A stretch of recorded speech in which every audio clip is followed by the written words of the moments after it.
आंख की दृष्टि तो ये कह रही, क्या देखे, ऊपर वाली देखी हुई है। अगर उनके पास अंदर की दृष्टि होती, तीसरा नेत्र होता, तो अष्टावक्र की जो अंदर है वो अंदर से झांक लेते, नहीं क्या है ये, ना उनको बालक दिखता, ना शरीर दिखता, ना आठ जगह से टेढ़ा दिखता, ना रंग काला दिखता, अंदर वाला है वो दिख जाता। अंदर वाला नहीं दिखा, इसका मतलब कि उनकी आंखें, दृष्टि उनके पास देखने की नहीं थी गुरु। लेकिन राजा जनक है, वो परख रहे हैं, जान रहे हैं कि ये बालक साधारण नहीं है, बच्चा नहीं है, इसके अंदर कुछ और दिख रहा है। उन्होंने पकड़ लिया, उन्होंने कहा बिल्कुल आप सत्य का, आप सही है। बैठ की जनता शांत हो गई।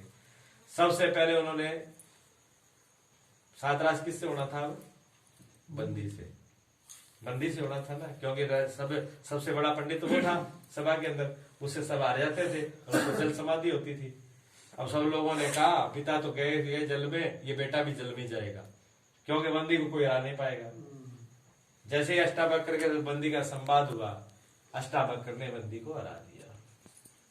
अष्टावक्र ने बंदी को हरा दिया और उन्होंने कहा कि, बंदी ने कहा कि मैं जल समाधि में स्वीकार है मुझे, और मैं अपनी गलती को क्षमा चाहता हूं। अष्टावक्र ने कहा कि नहीं, आपने तो जल समाधि दी सबको, लेकिन मैं किसी को जल समाधि नहीं दूंगा, इस प्रथा को खत्म करूंगा। आज से कोई किसी को जल समाधि नहीं देगा, चाहे कोई हारे चाहे जीते, ये प्रथा ही खत्म की जाएगी आज के बाद। लेकिन बंदी से पूछा गया आपने ऐसा क्यों किया, तब बंदी पूरी बात को खोल के कहता है कि मैं आपका ऋणी हूं और सदा ऋणी रहूंगा। अष्टावक्र से कहा कि मैं आपका ऋणी हूं और मैं सदा ऋणी रहूंगा, मैं श्रापित हूं, मैं कोई साधारण व्यक्ति नहीं हूं, मैं वसु हूं, मेरे को श्राप लगा हुआ है। जब तक इस मृत्यु लोक में मुझे शास्त्रार्थ से कोई हरा नहीं देगा, तब तक मैं उसे मैं मोक्ष मुझे नहीं मिलता, मैं इस श्राप से उधार नहीं होता। आज आपने मुझे हरा दिया, मैं इस श्राप से मुक्त हो गया हूं, मैं इस योनि से छूट चुका हूं। और जो मैंने जल समाधि जिन लोगों को दी हुई है, वो वरुण देवता के द्वारा स्वर्ग लोक में यज्ञ हो रहा है। वहां पर ब्राह्मणों की कमी थी, वहां ब्राह्मण थे नहीं, वहां ऋषि थे नहीं, इसलिए मुझे यहाँ पर भेजा गया है। जितने भी ऋषि मुनि गए हैं वो सब के सब स्वर्गलोक में यज्ञ करा रहे हैं, और वो यज्ञ तभी पूर्ण होगा जब मैं हार जाऊंगा। अब मैं हार गया हूं, अब वो यज्ञ पूर्ण हो गया, अब आप मुझे नदी के किनारे चलो, वो सब ऋषि वापिस आ जाएंगे। सहस्री वहां पर गंगा जी के पास जाते हैं, जितने भी ऋषियों को जल समाधि दी थी वो सभी ही जल के द्वारा वरुण देवता वापिस उनको दे देते हैं। सहस्री वो सब वापिस आ जाते हैं। कोड ऋषि के जो पिताजी होते हैं वो भी आ जाते हैं वहां पे, सब के सब। ये कथा के अंदर है। अब किस रूपों में कितने इसके अर्थ हैं, क्या है, ये तो बहुत ही सब विवेचन करने, बहुत रहस्य, जितने इसमें जाएंगे उतने उतने नए नए रहस्य निकलते चले जाएंगे। उसके लिए बड़े वो चाहिए समझ, तब वो ये बात की हो पाएगा निर्णय। लेकिन उधर फिर जो है राजा की अब क्या थी, अब बचे राजा जनक। ये काम तो पूरा हो गया, बंदी वाला पूरा हो गया, पिताजी भी आ गए। लेकिन राजा जनक की भी शर्त थी। शर्त यह थी कि घोड़े के लगाम पे पैर रखूं मैं, घोड़े के पैर पे लगाम जो है उस पे पैर रखता हूं, इतनी देर में मुझे ज्ञान होना चाहिए। ये उनकी शर्त थी। वहां लंबा चौड़ा काम नहीं था, इतनी देर में मुझे जो ज्ञान करा देगा तभी मुझे। तो उन्होंने कहा ठीक है। अब अष्टावक्र और राजा जनक का अब संवाद शुरू होगा। अभी तक तो सब ऊपर का था। अब राजा जनक ने कही कि आप मुझे ज्ञान करवाइए, तब आप सब शिष्यों को मुक्त कर देंगे। तो उन्होंने कहा अष्टावक्र ने कि पहले यह बताओ कि पूछने वाला कौन होता है, बताने वाला कौन होता है। तो उन्होंने कहा पूछने वाला शिष्य होता है, बताने वाला गुरु होता है। बात वही आ गई लौट करके। जब आप शिष्य हो और आप तो गद्दी पर ऊपर बैठे और गुरु है जो वो नीचे खड़ा है, ये मर्यादा है। इसी से ज्ञान नहीं होना चाहते हो तुम। इसलिए मैंने कहा तू मूर्ख है। राजा तो पता नहीं तेरे किसने बना दिया। अष्टावक्र ऐसे तो ज्ञानी पुरुष होता है वो ऐसे बोलता है। ज्ञानी पुरुष जो होता है ना, उससे बड़ा कोई नहीं होता, क्योंकि वो सबकी एक आत्मा हो जाता है। अब एक आत्मा परमात्मा की आत्मा और सब की आत्मा एक हो जाती है, उसका लेवल बहुत बड़ा होता है, वो शरीर पर नहीं होता। अब वहां से उसकी भाषा आती है, वो कुछ भी बोल सकता है। इसलिए ज्ञानी हमारे 18 प्रकार से बड़े माने गए, ज्ञानी सबसे बड़ा माना गया। विचार सागर के अंदर लिखा हुआ है इसको, पूरे एक एक पॉइंट वाइज पॉइंट। भारतीय संस्कृति मामूली संस्कृति नहीं है, हिंदुओं की संस्कृति 18 प्रकार से हमारे में बड़े हैं। जैसे उम्र में बड़ा, जाति में बड़ा, विद्या में बड़ा, विद्या उम्र और जाति से बड़ा, इसी प्रकार विचार सागर के अंदर 18 प्रकार से अलग अलग लिखे हुए हैं। सबसे ऊपर रखा ज्ञानी को, ज्ञानी से बड़ा कोई नहीं है। तो ज्ञानी वो सबकी आत्मा एक ही हो जाता है, परमात्मा का रूप हो जाता है। तो अष्टावक्र कहते हैं, इसीलिए तो मैं तेरे को मूर्ख कहता हूं, तो राजा बनाया किसने, तुझे इतने मर्यादा का पता नहीं है। राजा जनक तो पढ़े लिखे थे और सत्संगी थे, तो उनने गद्दी से नीचे आ गए। 1 मिनट में गद्दी से नीचे आ गए, उन्होंने हाथ जोड़ के क्षमा मांग के कहा, विराजो पर। अष्टावक्र ऊपर बैठे गद्दी पर और राजा जनक नीचे बैठे। अभी तक पूरी सभा में इतना सत्संग होता रहा, लेकिन ऐसा नहीं हुआ था। वहीं से लोग समझ गए भी ये जो है गुरु अब इनको मिल गया है, जिसकी जरूरत थी वो आ चुका है। सब सभा को मालूम पड़ गया ये। अब नीचे बैठे, उन्होंने कहा अब बताओ, अब तो कराओ। उन्होंने कहा अभी नहीं, पहले गुरु धारण, पहले मुझे गुरु स्वीकार कर दक्षिणा दे। उन्होंने कहा दक्षिणा तो राजा कहले, दक्षिणा तो कुछ नहीं, मैं तो कचहरी में बैठा हूँ यहाँ पर सत्संग में, सारा माल खजाना तो सब खजाने में, राजमहल में मेरे, मैं तो बिल्कुल यहाँ सादे कपड़े में आता हूँ, यहाँ मैं राजा होता ही नहीं, यहाँ तो मैं साधक बन के आता हूँ। अष्टावक्र ने कोई बात नहीं, आप संकल्प कर दो, संकल्प कर दो, आप दे बाद में देना, संकल्प तो करो। उन्होंने कहा हाँ संकल्प कर देंगे, कीजिए संकल्प। लो जल हाथ में लेके संकल्प करवा लिया। क्या संकल्प आया, तन मन और धन। उन्होंने कहा तन मन और धन तीनों में मुझे अर्पण कर दो, यही संकल्प है। वो तन मन धन तीनों का संकल्प करा दिया। संकल्प कराने के बाद में राजा अष्टावक्र ने कहा राजा जनक से कि जाओ, चढ़ जाओ घोड़े पर, घोड़े पर चढ़ जाओ। अब राजा जो है जाने चल करके यहाँ से 2 कदम ही रखे, घोड़े के पास पहुंचे नहीं थे अभी, 2-4 कदम ही रखे थे जाने के लिए। जैसे ही जाने लगे तो पीछे अष्टावक्र ने आवाज लगे, ए मूर्ख राजा, मेरा जो अर्पण किया है उसको छोड़ के फिर चढ़ जाना, जो मुझे चढ़ा दिया उसको छोड़ करके तेरा हो उस तब चढ़ना, जो मुझे दे दिया उसको छोड़ देना। अब राजा सत्संगी तो था ही, वही रुक गया। उसने कहा मेरा क्या बचा है, तन तो गुरु जी को दे दिया मैंने, मन भी गुरु जी को दे दिया, मैं अपना अहंकार जो था राज्य का मेरा ये वो राजा बनेगा वो अहंकार भी दे दिया, मैं भी दे दिया। अब बचा तो कुछ भी नहीं।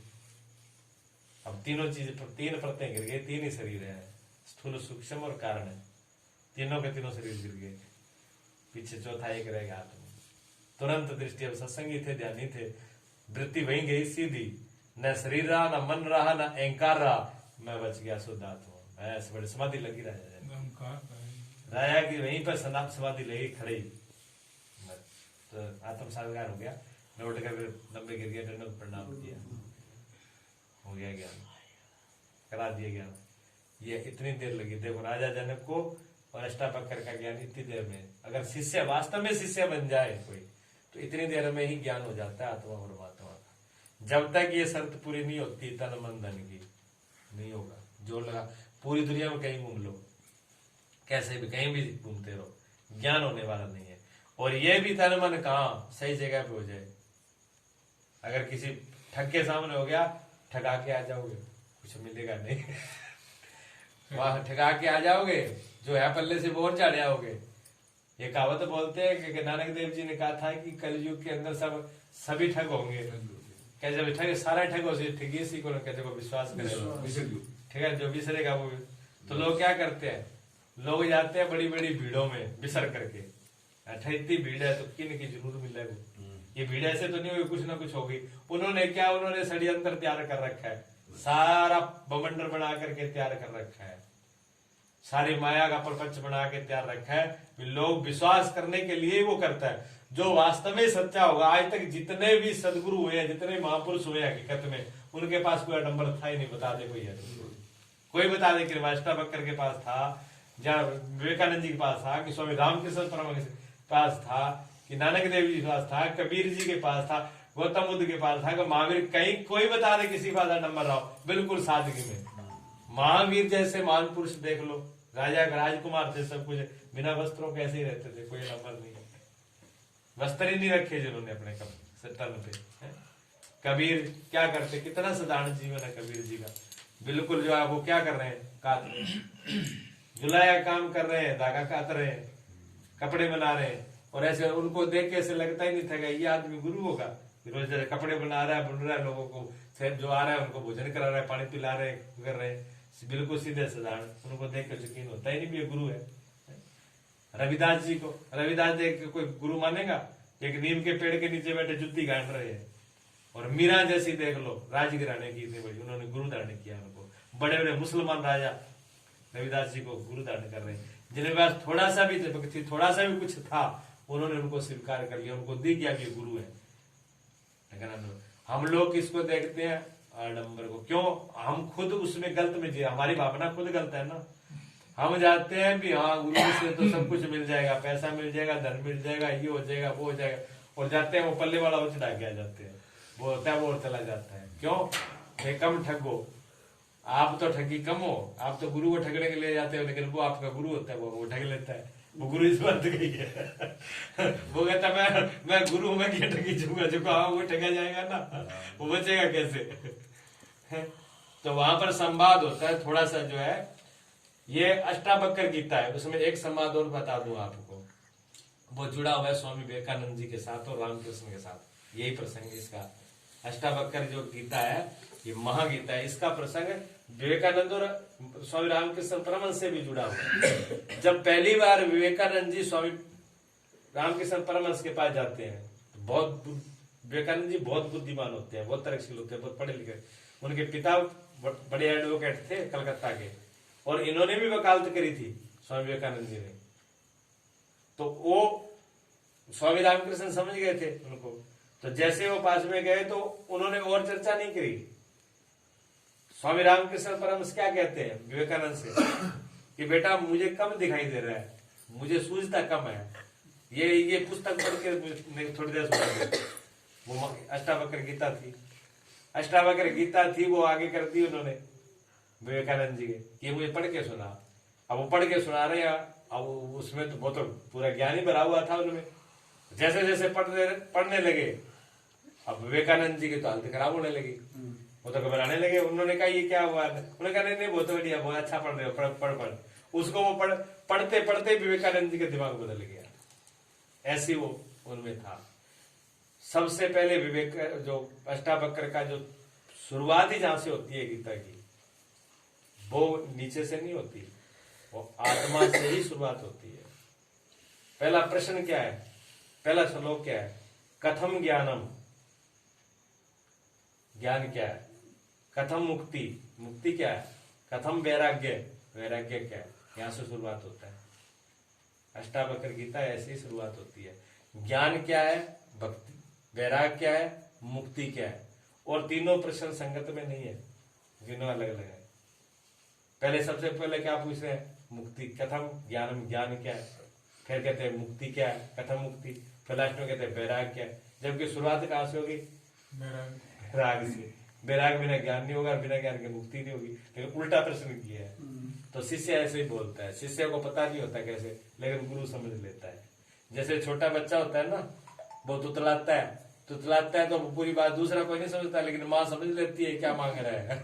माँ उसको तुरंत समझ जाती है, कैसा भी तुतला दे वो समझ जाती है कि इसको ये चीज चाहिए, पानी चाहिए कि दूध चाहिए, क्या है, क्यों रो रहा है। माँ समझ लेती है लेकिन दूसरा नहीं समझता। इसी प्रकार गुरु जो है वो कैसा भी प्रश्न करे तो वो शब्दों को नहीं देखता, उसके अंदर को देख लेता है, इसके भाव क्या है, उन भाव से उनको पकड़ लेता है।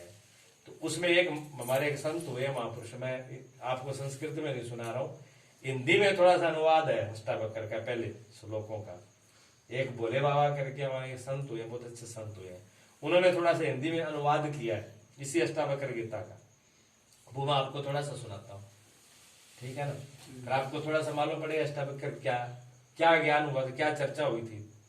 दो चार बातें जो मैंने शुरू की, वैसे तो बहुत कुछ महागीता है, वो पूरी तो ही नहीं सकती वो, लेकिन थोड़ा सा उनका संवाद मालूम पड़ेगा अष्टावक्र में और राजा जनक में संवाद क्या हुआ। उनका संवाद ये था, देखो, जो मोक्ष है तू चाहता विष सम विषय तजता रे, आर्जम क्षमा संतोष समदम पी सुधा दिन रात रे। ये भोले बाबा ने उनका अनुवाद किया उन्हीं सूत्रों का। जो मोक्ष है तू चाहता विष सम विषय तजतात रे। आर्जम क्षमा संतोष समदम पी सुधा दिन रात रे। ये संसार जलती आग है इस आग से जट भाग कर। आशांत शीतल देश में हो जा अजर हो जा अमर।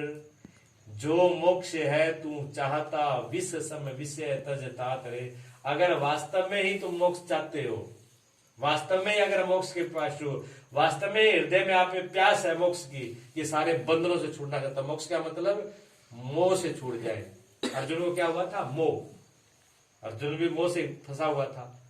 अगर वास्तव में आप सब मोह से छूटना चाहते हो, वास्तव में सारे दुखों से छूटना चाहते हो, वास्तव में ही संसार से छूटना चाहते हो, जन्म मरण के चक्कर से छूटना चाहते हो, तो विष सम विषय तजतात रे। ये जो विषय है ना, जितने भी दिख रहे हैं, कानों के, आंखों के, उनको त्याग दो। कैसे? इंद्रियों को क्या समझ करके? विष समझ करके, विष जान करके। एक तो हमने बोल दिया जी आपको रोटी कम खानी है, आपको दिक्कत हो जाएगी रोटी ज्यादा खाओगे। हाँ कोई बात नहीं, रोटी कम खाओ, आप रोटी खाना कम कर दोगे, लेकिन आप रोटी को विष नहीं मानोगे, जहर नहीं मानोगे। शहर के लिए थोड़ी सी गड़बड़ हो रही है, तेजाब बन जाता है, एसिड बन जाता है, पेट में तकलीफ होती है, तो आप कम तो कर दोगे, लेकिन आप रोटी को जहर नहीं देखोगे, त्याग तो दोगे।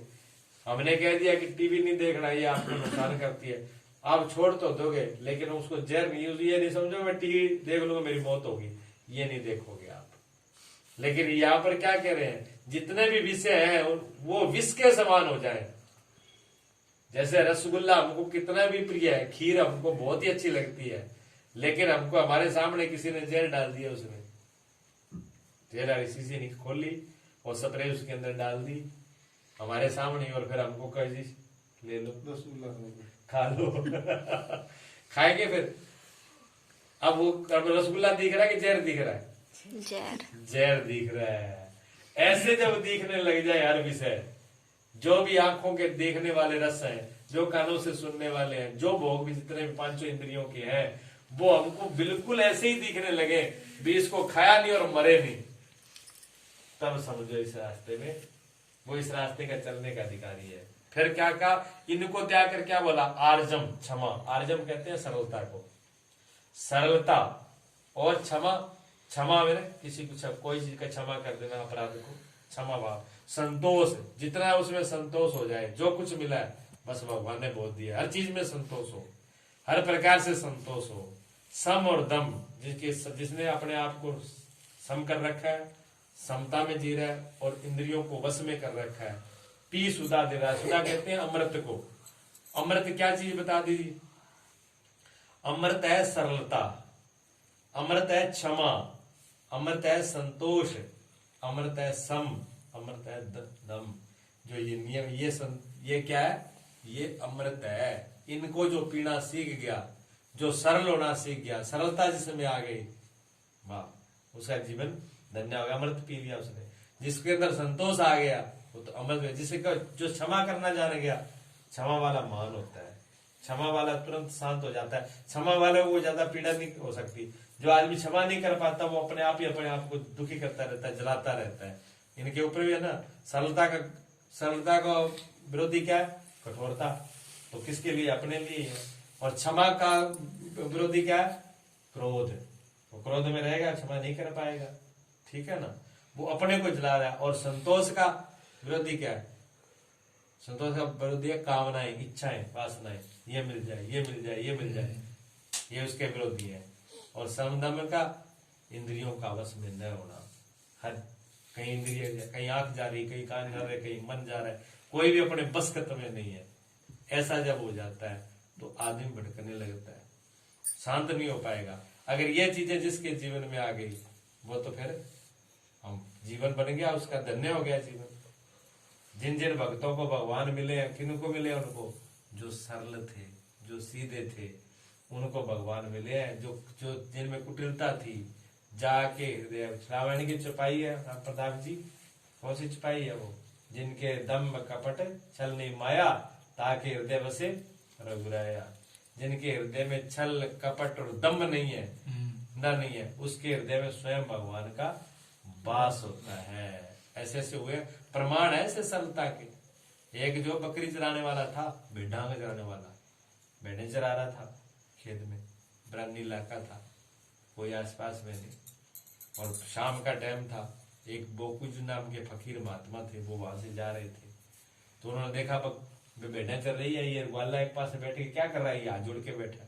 वो एक तरफ खेत में, भेड़ें तो एक तरफ थी, खेत में जाके बैठ गया, वहां बैठ के और हाथ जोड़ करके, शाम का टाइम था, भगवान की प्रार्थना कर रहा था। और भगवान की प्रार्थना में क्या बोल रहा था? वो ये कह रहा थे, प्रभु बस आप एक बार मुझे दर्शन दे दो, मैं मेरा जो बढ़िया सारों बढ़िया बढ़िया कह रहे, मेरा साबण लगा, थारा साबण लगा दूंगा, थारी सारी जुआ काट दूंगा, थारी बुग्गी बांध दूंगा, हमारे घरे सरसों को तब जो तेल का वो लगा दूंगा, थारे मालिश कर दूंगा। वो ऐसी का हमारा बाजरी की रोटी बना दी है, गुड़ है हमारे बहुत सारा खा दूंगा, ताजो गुड़ के डाइट है, और बकरी को ताजो ताजो दूध काट के प्या दूंगा थाने। वो इस तरीके से यहाँ प्रार्थना कराओ भगवान को। वो महात्मा जो थे ना, वो जो फकीर, वो पीछे खड़े होकर सुन रहे थे। उन्हें सारी प्रार्थना सुन करके उन्होंने कहा, बेटा क्या कर रहे थे? भगवान की पूजा कर रहा था, प्रार्थना कर रहा था। बेवकूफ, भगवान तेरी भेड़ है, जुआ काट देगा, तेल लगा देगा, बुगी बांध देगा, मांस कर देगा। भगवान है, भगवान में दिव्य रूप होता है, भगवान में कोई बदबू आती है, कोई जुए पड़ती है, भगवान का तो दिव्य रूप है, वो इतना सुंदरता, उन्हें प्रकाश है इतना ही, तो उन्हें भगवान को क्या समझ रखा है? पर अब वो तो बिल्कुल बिल्कुल सीधा भोला वाला था। उसने कहा बहुत बड़ी गलती होगी, अब क्षमा किया, उसे अब क्या बता।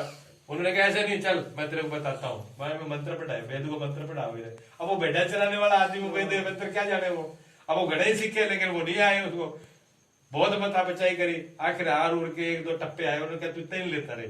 वो इतना उनको सिखा के फकीर चलने लगा, 4 कदम चला, तब भगवान की आवाज आकाशवाणी हुई। उन्होंने कहा, ए मेरा दूत, मैं मेरी इस जगत में तू मेरा दूत बन के गया, मेरे नाम को स्थापित करने के लिए, मेरे भक्तों को मेरे रास्ते के मोड़े, मेरा एक ही भगत था उसको भी तुमने विमुख कर दिया, मेरे एक भक्त का भी तुमने रास्ते से हटा दिया, मैंने इसलिए तुझे थोड़ी भेजा था यहाँ पर। लोगों ने हाथ जोड़े, क्षमा मांगी, भगवान गलती हो गई, ये मेरा भगवान ने कहा मेरा भगत है, इसकी प्रार्थना को खराब मत। वो जो वापस लौट के आए, उन्होंने कहा बेटा, वो बेचारा पहले डरेडो वो कहा गुरु जी के मैं डाला मंत्र पहले कोई गड़बड़ होगी थे, माफ कर दो।